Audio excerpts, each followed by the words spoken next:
तुर्की की सत्ता पर जब से एर्दोगन का कब्जा हुआ है, वो लगातार कोशिश कर रहे हैं कि वो खलीफा बने।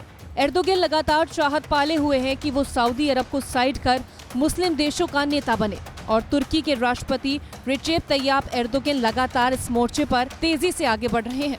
एर्दोगन ने सीधे चुनौती सऊदी अरब की सत्ता को दी है, जिसके बाद सऊदी अरब ने अपने नागरिकों से तुर्की में बने सामानों का बहिष्कार करने की अपील कर डाली है। वैसे दोनों ताकतवर देशों के आमने सामने आने से कई खाड़ी में कई चीजें बदल सकती हैं। टर्की जो कि पहले एक ऑटोमान एम्पायर के तौर पे जाना जाता था, वो पूरे मुस्लिम वर्ल्ड का एक लीडर था और ऑटोमान एम्पायर अपने आप को लगातार एक डोमिनेटिंग पोजीशन में रखने की कोशिश करता था। सऊदी अरब और तुर्की के बीच चल रहे तनाव को जानने के लिए हमें इतिहास में जाना होगा। दोनों के बीच तनाव 18वीं सदी से चला आ रहा है। साल 1818 में सऊदी किंग अब्दुल्ला बिन सऊद का सिर तुर्की के इस्तांबुल में काट दिया गया था। किंग के सिर को लोगों के देखने के लिए रखा गया और तुर्क जनता उसे देखने के बाद पटाखे जलाते हुए खुशियां मनाती रही।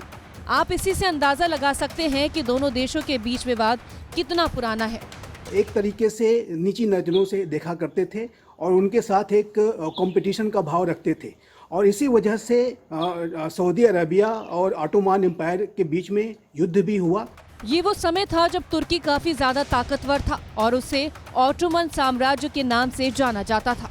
वो खुद को इस्लामिक दुनिया में सबसे बड़ा मानता था और सऊदी में मक्का मदीना होने के बाद भी उस देश को नीची नजर से देखता था। पहले विश्व युद्ध के बाद ऑटोमन साम्राज्य खत्म हो गया और उसी से आधुनिक तुर्की बना, मगर एर्दोगन फिर से ऑटोमन साम्राज्य की चाहत पाल बैठे हैं।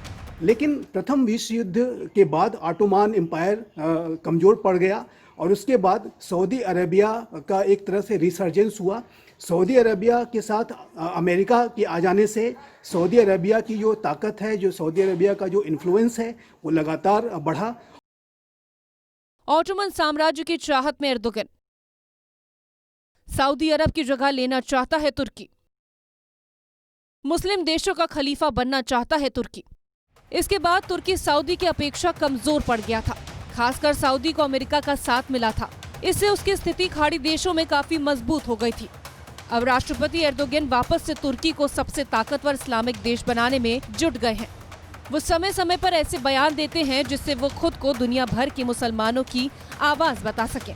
तो इस समय जो टर्की के राष्ट्रपति एर्दोगन हैं, वो जिस तरीके से नए ऑटोमान एम्पायर को क्रिएट करने की अति महत्वाकांक्षा रखते हैं, उसकी वजह से टर्की और सऊदी अरेबिया के बीच की जो टकराहट है वो फिर से सामने आ गई है। इसके बाद हगिया सोफिया म्यूजियम का मस्जिद में बदलना ऐसा ही एक कदम माना जा रहा है। बता दें कि ये म्यूजियम पहले चर्च था, जिससे बाद में मस्जिद और फिर संग्रहालय में बदल दिया गया। अब इसे वापस मस्जिद बनाया जा चुका है। ये तुर्की के नेता का आक्रामक रवैया है।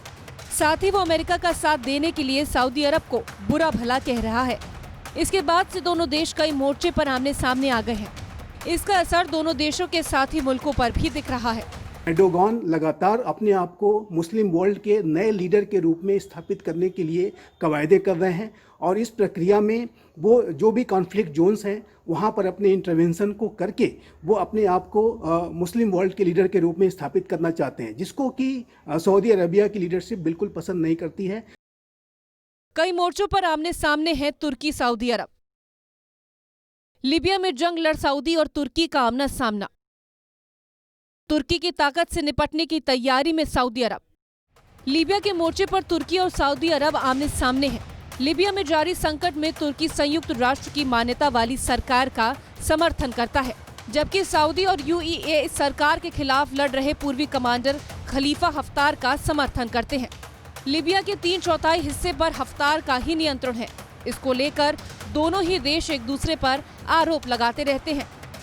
जाहिर है कि नागोर्नो काराबाख में जिस तरीके से टर्की का इंटरवेंशन हुआ है, उससे सऊदी अरेबिया बिल्कुल भी खुश नहीं है, क्योंकि इससे वो सऊदी अरेबिया की जो लीडरशिप थी उसको टर्की एक तरह से चैलेंज करता जा रहा है।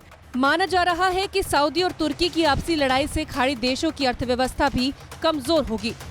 जो देश तुर्की के झंडे के नीचे जाना चाहेगा वो सऊदी से खुद ब खुद अलग हो जाएगा। इससे सऊदी, तुर्की और खुद उस देश का व्यापार प्रभावित होगा। इसी तरह से सऊदी गल्फ कॉरपोरेशन काउंसिल में अरब देशों को इकट्ठा करने की कोशिश में है, लेकिन तुर्की से देशों को तोड़ने की फिराक में है।